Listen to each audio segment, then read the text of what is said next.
బ్రహ్మోత్సవాల్లో భాగంగా ఇక్కడ జనాలు భారీ సంఖ్యలో తరలి రావడం, ఆ స్వామివారి ఆశీర్వాదం తీసుకోవాలని అనేక గ్రామాల నుంచి, ముఖ్యంగా నర్సనగూడెం గ్రామవాస్తవులు, నర్సనగూడెం గ్రామవాస్తున్నటువంటి ఆంధ్రప్రదేశ్లో చుట్టుపక్కల ఉన్నటువంటి తండాలు, గ్రామాలు ఈసారి భారీ సంఖ్యలో తరలి ఈ స్వామివారిని దర్శించుకొని వారి ఆశీర్వాదం కొరకు ఈరోజు వారు విధులుడుతూ ఉన్నారు.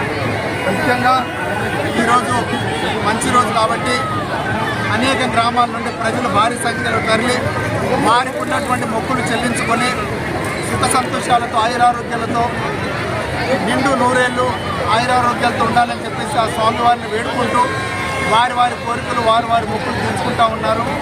మీరు చూస్తూ ఉన్నారు, అశేషాదరణ, ప్రజలు ఇసుకేస్తే రాలనంత జనం ఉన్నారు. అందుకే సంవత్సరానికి ఒకసారి, ప్రతి సంవత్సరం నేను ఈ బ్రహ్మోత్సవ సందర్భంగా ఇక్కడికి రావడం జరుగుతూ ఉంది.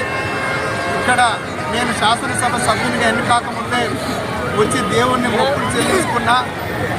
నేను ఎమ్మెల్యేగా గెలిచిన తర్వాత తప్పక వస్తానని చెప్పేసి ఈసారి ఎన్నికైన తర్వాత ఈరోజు అధికారికంగా నేను రావడం నిజంగా కూడా చాలా ఆనందకర విషయం. ప్రజల ఆశీర్వాదాలు, ప్రజలందరూ మనం ఎన్నుకున్న నాయకుడు కావాలని కోరుకున్నారు. వాళ్ళందరికీ పేరు పేరున ధన్యవాదాలు తెలియజేస్తూ అందరూ ఆయుర ఆరోగ్యాలతో సుఖ సంతోషంతో ఉండాలని చెప్పేసి చాలా జాగ్రత్తగా దైవ దర్శనం చేసుకొని తొక్కిసలాటలు కాకుండా, చాలా ఇబ్బంది పడకుండా, చాలా నేరుగా జాగ్రత్తగా మొక్కులు చెల్లించి ఇంటికి వెళ్లాల్సిందిగా భక్తులను కోరుతా ఉన్నాం. అదే ఉద్దేశంతో ఇక్కడ వచ్చినటువంటి అశేష జననికానికి నేను ఒక్కటే కోరుతా ఉన్నా, మీరందరూ చాలా జాగ్రత్తగా దేవుని దీవెనలు పొందుకొని చాలా జాగ్రత్తగా ఇంటికి వెళ్ళాలని చెప్పేసి నేను అందరినీ మనసా వాచ కోరుకుంటున్నాను. అందరికీ నమస్కారం.